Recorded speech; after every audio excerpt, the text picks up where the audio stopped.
manusia-manusia yang bahkan tidak mengimani Al-Quran sebagai kitab suci, tidak mengimani isi kandungan Al-Quran sebagai wahyu ilahi, tapi mereka melaksanakan isi kandungan Al-Quran.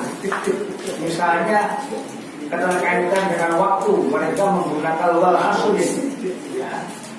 Mereka sangat disiplin dalam hal waktu. Kemudian dalam hal perekonomian mereka sangat teliti, cermat, bahkan menghitungnya sampai detail. Bahkan kita yang seharusnya memiliki peraturan itu malah gak detail. Jarang di antara kita yang bukan di antara tetangga ini ditulis misalnya, oh ya mas, tanggal 20 dengan hutangnya sekian, nanti mau bayar tanggal berapa, itu jarang karena sudah akrab apalagi.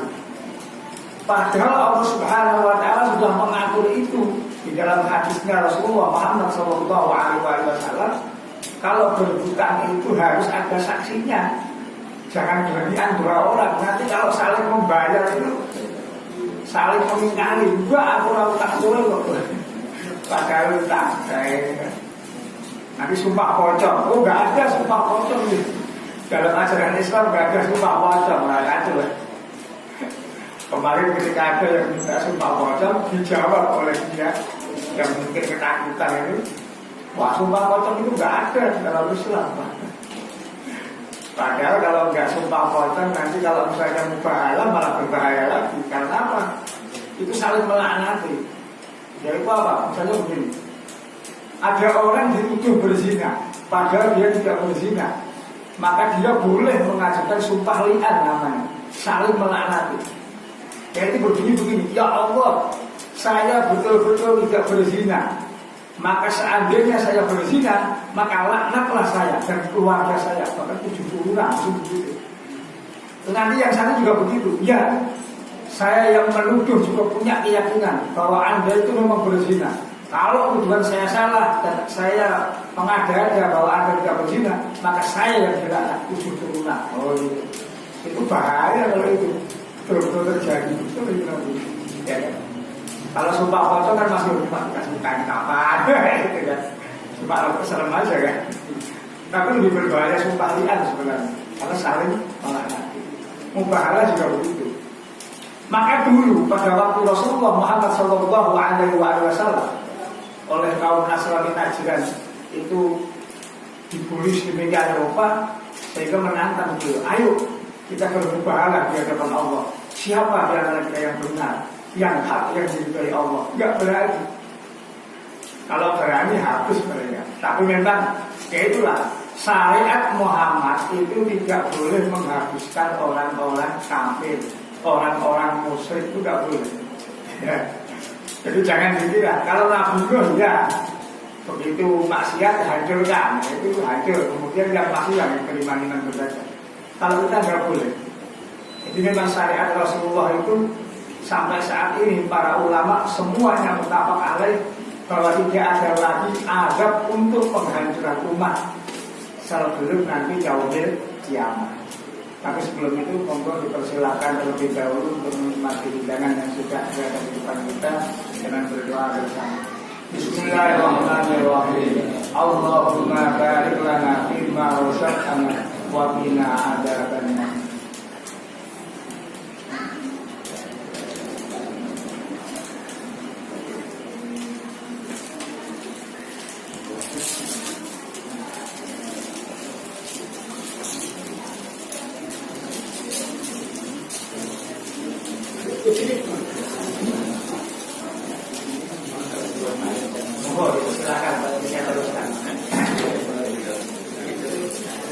Jadi kalau kita bicara syariat, ini tidak ada pertentangan di dalamnya, tidak ada istilah, ya, tidak ada perselisihan.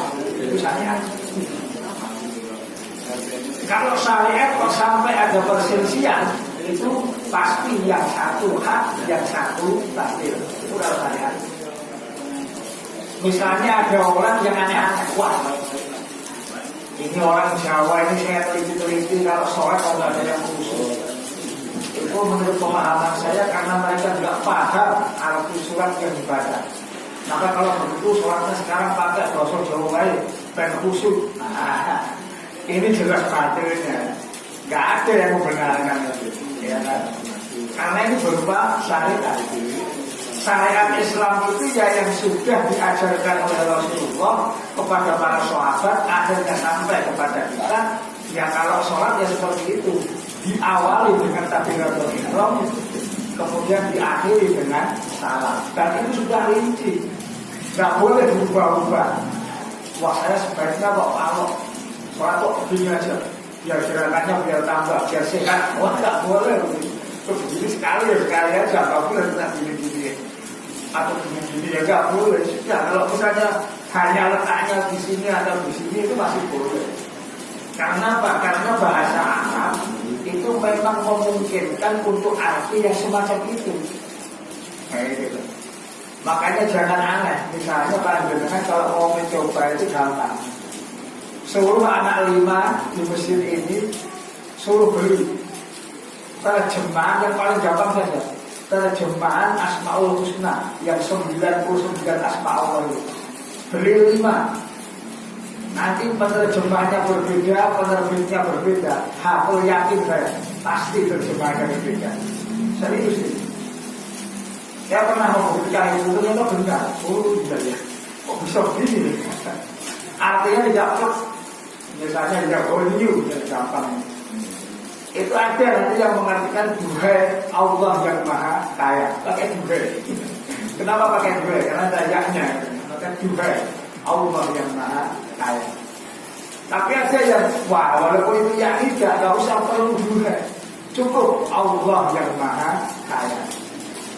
Tapi ada lagi yang menambahkan, wah kalau hanya Allah yang maha kaya, lalu Yahweh sama Al-Mukni apa perbedaannya? Maka ditambahi, kalau Yahweh itu adalah yang kekayaannya mencukupi untuk seluruh makhluk-makhluknya.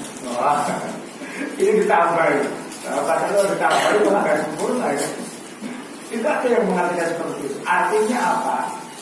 Ternyata hanya untuk sebuah terjemahan yang paling gampang sekalipun ya, itu ada yang menerjemahkan apa adanya bahasa, ada yang sesuai dengan pemahamannya memberikan tafsir, memberikan penambahan pemaknaan. Maksudnya ulama ini supaya panjenengan paham, tapi kadang-kadang malah nggak paham. Kan dulu ada di Malai ya, ada seorang penyair di Indonesia ini yang mengartikan ya Rahman itu duhai yang maha penyayang, tidak pandang sayang. Terus nanti yang Rahim itu duhai yang maha kasih, yang tidak pilih kasih. Itu gimana itu? Dari mana Anda mengartikan itu? Apa dasarnya? Ya karena beliau seorang penyair, jawabannya ya karena saya penyair, maka saya ingin supaya terjemahan Al-Quran ini indah. Maka ketika mengartikan ya Rahman, ya Rahim, artinya seperti itu. Ya kan? Pernah dengar nggak itu bapak sekalian yang dirahmati Allah? Jadi bukan yang maha penyayang tak pandang sayang. Kemudian yang satu dan yang maha belas kasih yang tidak pilih kasih. Ternyata ini bagi ulama-ulama di luar Indonesia ini jadi masalah. Karena apa? Karena mengartikan walaupun itu Asmaul Husna seperti itu harus dengan pemahaman para sahabat. Tidak boleh kita mengartikan sendiri dengan pengertian sendiri. Wallahu a'lam bishawab gitu. Ya kan? Ya tapi kan namanya juga penyair ya, bukunya yang masih terbit sampai sekarang yang gak dibaca dalam Indonesia. Alhamdulillah ya. Jadi kita ini memberikan ruang-ruang untuk seperti itu. Beda dengan di Timur Tengah. Begitu tafsir Al-Quran itu berbeda dengan mainstream, maka satu akan segera dimusnahkan, kedua si pengarang atau penyusun ini akan segera dikejar untuk dipenjarakan, bahkan kalau perlu dihukum mati. Maka banyak ulama-ulama yang tiba-tiba dihukum mati hanya karena sebuah karangan itu banyak. Maka kita bersyukur di Indonesia ini boleh-boleh saja. Bahkan ada seorang insinyur karena dia ini sangat memahami logika astronomi, maka dia mengatakan, kalau begitu perputaran bumi dan matahari itu kan seperti itu. Kalau kita di belahan yang sini berarti gelap, kalau yang di sini berarti terang. Oh, kalau begitu tahajud di siang hari itu boleh-boleh saja. Ada kan bukunya itu dulu, terkenal itu dari kacamata. Maka saya katakan di sini bahwa untuk menerjemahkan Al-Quran sekalipun yang teramat mudah yaitu Asmaul Husna, tetap harus meminta bimbingan ulama. Ulama yang bagaimana? Ulama yang mengerti seluk-beluk pemaknaan bahasa Arab yang dulu pernah dipahami oleh para sahabat. Jangan sampai kita justru melenceng dari yang dipahami para sahabat. Mengapa sahabat? Ya, karena sahabat itulah yang paling dekat dengan Rasulullah Muhammad Sallallahu Alaihi Wasallam. Ini yang penting kita tahu. Jadi kalau beli terjemahan nanti hati-hati. Oh, ini kok artinya gini, bagaimana penjelasannya? Ya, kalau mantap benar itu ya sudah itu dipakai, disampaikan. Berdasarkan terjemahan dari Profesor Dr. Nurul Majid, maka ya Rahman itu artinya seperti ini. Tapi kalau dia Haji Mustafa Bisri lain lagi artinya seperti ini ya. Nanti dokter siapa lagi beda lagi. Nah itu lagi. Nanti ya panjenengan bisa itu mencari bandingan apa yang saya katakan, yaitu supaya murah ya. Cari orang 5, beli buku 5 dengan judul yang sama. Nanti dibuka barang-barang juga ya, ternyata beda. Atau kalau yang paling mudah Yasin. Nah Yasin kan mudah ya. Yasin itu nanti ada yang terjemahan dari Toha Putra dengan yang Al-Ma'arif Badung, kemudian dengan yang baru-baru itu yang sekarang terbit itu ada 3 yang berbeda. Loh, kok ini kok berbeda ini? Oh, saya tandai gitu. Ya, karena memang bahasa Arab itu memungkinkan untuk perbedaan seperti itu. Asal perbedaan itu tidak membuat Al-Quran itu menjadi bukan Al-Quran. Nah, ini yang penting. Nah, jadi terjemahan Al-Quran itu jangan sampai justru mencederai bahwa orang lain kemudian menganggap wah ini bukan Al-Quran. Nah, itu bahaya. Bahayanya seorang penerjemah yang menerjemahkan Al-Quran tidak punya kapasitas keilmuan. Ini yang bahaya. Ma'asyiral muslimin hafizahumullah. Kemudian yang selanjutnya bahwa syariat ini tidak mungkin memang ada perselisihan. Mengapa? Karena syariat ini sudah jelas ya. Sudah jelas keberadaan syariat sudah jelas. Sholat itu bagaimana itu sudah jelas. Berapa rakaatnya sudah jelas ya. Nah, kemudian kalau yang berbeda itu apa? Yang berbeda itu kemudian oleh para ulama dikatakan sebagai al-fiqhu atau fikih. Oleh sebab itu fikih definisinya adalah al-fiqhu huwa al-fahmu. Fikih itu adalah pemahaman seseorang terhadap syariat Islam. Nah, gitu kan? Ada syariat bernama sholat. Caranya sholat bagaimana? Oh, yang satu niat. Oh ya, ada niat. Nah, niat itu bagaimana? Maka ada yang mengatakan, oh kalau niat itu berarti lesan harus menuntun hati. Supaya pikiran tidak kemana-mana, maka hati itu harus bisa menuntun lesan. Dan lesan menuntun hati, saling menuntun. Sehingga pada waktu bilang usoli itu sebelum sholat, jangan kok Allahu Akbar usoli fardu, itu malah nggak sah itu. Karena usoli itu bukan bacaan sholat, ya kan? Jadi membaca usoli itu justru sebelum kita melakukan takbiratul ihram. Pada waktu takbiratul ihram Allahu Akbar itu sudah menyatu diri dan hati kita bahwa kita akan mengerjakan sholat. Jadi belajar Allahu Akbar. Tak kalau itu mau sholat. Kalau ditanya, kamu tadi ngapain? Olahraga, ini nggak betul. Wah ini ngopo ya kan? Ngopo paling-paling itu ini. Aku melu-melu kok nggak? Kayak olahraga tuh kan? Jadi orang Islamnya kan gitu ya. dari masa Islam biasa sholat itu. Nah itu seperti itu. Kayaknya soal apa kayak olahraga ini. Itu seperti itu. Maka fikih itu bisa memungkinkan untuk saling berbeda pendapat. Tapi perbedaan pendapat itu tidak pernah mengakibatkan batalnya syariat. Tidak boleh. Kalau perbedaannya itu kemudian membatalkan syariat, maka itu tersesat. Bukan lagi perbedaan. Jadi perbedaan-perbedaan di antara para sahabat itu wajar-wajar saja. Maka ketika ada seorang sahabat itu kemudian makmum kepada Rasulullah, ya kan? Beliau makmum kepada Rasulullah. Pas waktu itu Rasulullah pada sholat subuh tidak memakai wudhu.